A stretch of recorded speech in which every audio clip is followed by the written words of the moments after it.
नमस्कार, मैं हूं विनय के पाठक और वीकेपी न्यूज में एक बार फिर आपका स्वागत है। आज बात करेंगे महाराष्ट्र के चुनाव की और इस चुनाव में उद्धव ठाकरे की गद्दारी के खेल की, जिसके कारण इंडी गठबंधन के दिग्गजों की हालत खराब हो गई है।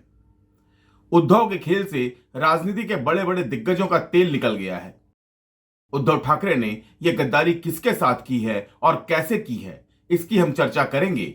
लेकिन इसके पहले कि हम आगे बढ़ें, आपसे रिक्वेस्ट है कि प्लीज हमारे चैनल को सब्सक्राइब कर लीजिए और बेल आइकन भी दबा दीजिए, ताकि जब भी हम कोई न्यूज बुलेटिन डालें तो उसकी सूचना आपको तत्काल मिल जाए। और हाँ, अगर यह बुलेटिन आपको पसंद आए तो प्लीज इसे लाइक कर दीजिए और अपने दोस्तों के लिए इसे शेयर भी कर दीजिए। इसके साथ ही कमेंट सेक्शन में अपनी राय लिखकर यह भी बताइए कि आपको यह बुलेटिन कैसा लगा और इसमें आप और क्या क्या देखना चाहते हैं। तो हम बात कर रहे थे उद्धव ठाकरे की गद्दारी की। उद्धव ठाकरे के लिए गद्दारी करना कोई नई बात नहीं है। अभी के पहले 2019 में वो बीजेपी के साथ भी गद्दारी कर चुके हैं, लेकिन इस बार उनके निशाने पर बीजेपी नहीं बल्कि उनके अपने ही सेकुलर सहयोगी हैं। महाराष्ट्र में चुनाव प्रचार थम चुका है। अब पहले वोटिंग और फिर 23 को काउंटिंग और उसके बाद सरकार बनना ही बाकी है। महाराष्ट्र का मुकाबला इंडी गठबंधन यानी महाविकास आघाड़ी और एनडीए यानी महायुति के बीच ही है। चुनाव प्रचार के दौरान दोनों पक्षों ने अपनी ओर से पूरा जोर लगाया, लेकिन इसी बीच उद्धव ठाकरे ने ऐसा खेल कर दिया जिसके कारण अब कांग्रेस सन्नाटे में है। इस वीडियो को ध्यानपूर्वक अंत तक देखिएगा। मैं उद्धव ठाकरे की हर चाल का खुलासा करूंगा और यह भी बताऊंगा कि उद्धव की गद्दारी के बाद कांग्रेस और शरद पवार ने क्या किया। कुछ दिन पहले ही मैंने बताया था कि उद्धव ठाकरे की स्थिति आज की तारीख में महाराष्ट्र के सबसे बड़े पोपट वाली हो गई है। हालात ऐसे बन गए हैं कि मोटा मोटी सबको इस बात का अंदाजा हो गया है कि इस बार चुनाव का चाहे जो परिणाम आए, सबसे बुरी हालत उद्धव ठाकरे की ही होने वाली है। सीएम बनने के लालच में कांग्रेस और एनसीपी के साथ हाथ मिलाने के बाद उद्धव ठाकरे अपने पिता से मिले हिंदुत्व के विरासत को तो पहले ही गंवा चुके हैं और अभी तक कांग्रेस और एनसीपी का भरोसा भी नहीं जीत पाए हैं। खैर, इन बातों को रहने दीजिए। हम लोग बात करते हैं कि उद्धव ठाकरे ने ऐसा क्या कर दिया है जिसके कारण कांग्रेस और एनसीपी का खेल खराब होने वाला है। आपको तो पता ही है कि 2019 के चुनाव के बाद से ही उद्धव ठाकरे के मन में एकमात्र इच्छा महाराष्ट्र का मुख्यमंत्री बनने की ही रही है। अपनी इसी जिद को पूरा करने के लिए उन्होंने अपने पिता बाला साहब ठाकरे के जमाने से ही शिवसेना की नैसर्गिक सहयोगी रही बीजेपी को ठेंगा दिखाकर अपने पिताजी के सबसे बड़े शत्रु कांग्रेस और एनसीपी का पैर पकड़ लिया था। 2019 में तो ऐसा करके उद्धव मुख्यमंत्री बन गए थे, क्योंकि कांग्रेस किसी भी तरह बीजेपी को झटका देना चाहती थी। लेकिन 2024 में उद्धव ठाकरे कोशिश करते रह गए कि चुनाव प्रचार के दौरान इंडी गठबंधन महाराष्ट्र के अगले मुख्यमंत्री के रूप में उनके नाम का ऐलान कर दे, लेकिन कुछ नहीं हुआ। उद्धव राहुल गांधी और शरद पवार के पैर पड़ते रह गए। कहते हैं कि दिल्ली में तो उद्धव ठाकरे राहुल गांधी के चरणों में लौट गए थे, लेकिन इस लोटा लोटी से भी उनको कोई फायदा नहीं हुआ। उद्धव सिर पटक कर रह गए, लेकिन कांग्रेस और एनसीपी ने सीएम पद के लिए उनको कोई भाव नहीं दिया।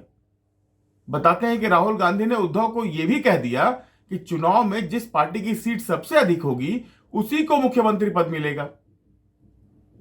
फिर जब सीट बंटवारे का ऐलान हुआ तो यहां भी उद्धव ठाकरे कांग्रेस से पीछे रह गए।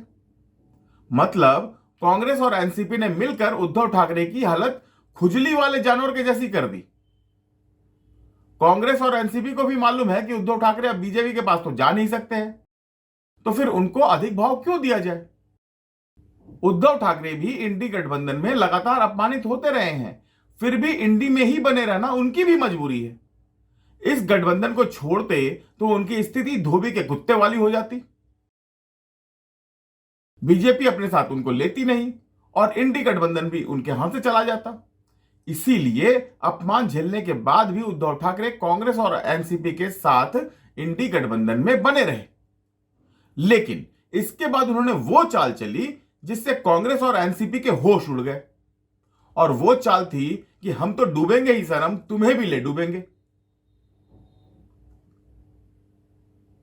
कोई भी गठबंधन तभी सफल होता है जब गठबंधन की हर पार्टी दूसरी पार्टियों को अपना वोट ट्रांसफर कर दे, लेकिन इसमें ही उद्धव ठाकरे ने खेल कर दिया। महाराष्ट्र की जिन जिन सीटों पर उद्धव के उम्मीदवार खड़े हैं वहां तो शिवसेना के कार्यकर्ता पूरी ताकत से पहले चुनाव प्रचार कर रहे थे और चुनाव प्रचार बंद होने के बाद व्यक्तिगत संपर्क में लग गए। लेकिन जिन सीटों पर कांग्रेस या शरद पवार की एनसीपी का उम्मीदवार खड़ा है, वहां उद्धव के कार्यकर्ता शांत पड़े हुए हैं।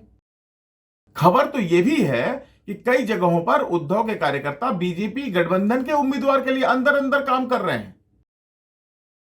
दरअसल उद्धव चाहते हैं कि राज्य में इंडी गठबंधन की सरकार बने या ना बने, लेकिन महाविकास अघाड़ी में सबसे अधिक विधायक उद्धव ठाकरे के ही जीतें। इसीलिए उद्धव के कार्यकर्ता अब अंदर ही अंदर कांग्रेस और शरद पवार की एनसीपी के उम्मीदवारों की जड़ काटने में लगे हैं। यहां तक तो सब ठीक था, लेकिन असली कहानी तो बॉस इसके बाद शुरू हुई। उद्धव की गद्दारी की भनक कांग्रेस और शरद पवार को भी लग गई। बताते हैं कि पहले तो राहुल गांधी ने उद्धव ठाकरे को फोन करके जमकर उनकी क्लास ली। उद्धव के माफी मांगने पर उन्हें सख्त चेतावनी दी गई, लेकिन उसके बाद से ही कांग्रेस और शरद पवार के कार्यकर्ताओं ने भी शिवसेना के उम्मीदवारों की जड़ को काटने का काम शुरू कर दिया। यानी इंडी गठबंधन में अंदर ही अंदर मारकाट शुरू हो गई। बीजेपी गठबंधन से लड़ने की जगह कांग्रेस, उद्धव और शरद पवार के कार्यकर्ता अंदर ही अंदर एक दूसरे को ही निपटाने में लग गए। अब इसका असर वोटिंग के दौरान कितना होगा और इस चुनाव में वोटर का फैसला किसके पक्ष में जाएगा, यह तो 23 तारीख को ही पता चलेगा। लेकिन इतना तय है कि उद्धव ठाकरे की गद्दारी महाराष्ट्र की राजनीति में उलटफेर तो करेगी ही। आज के एपिसोड में बस इतना ही। देश की राजनीति से जुड़ी खबरों और उसमें चल रहे दांव पेच की खबरों को लेकर हम जल्द ही पेश करेंगे अपना अगला बुलेटिन। तब तक के लिए हमें दीजिए इजाजत। और हां, जाते जाते एक बार फिर कहूंगा कि अगर आपने हमारे चैनल को सब्सक्राइब नहीं किया है तो प्लीज इसे सब्सक्राइब कर लीजिए, और एपिसोड पसंद आया हो तो लाइक करके कमेंट भी कर दीजिए। तो दोस्तों, जल्दी ही मिलते हैं किसी और तड़कती फड़कती खबर के साथ। तब तक के लिए दीजिए इजाजत। नमस्कार, जय हिंद, जय भारत।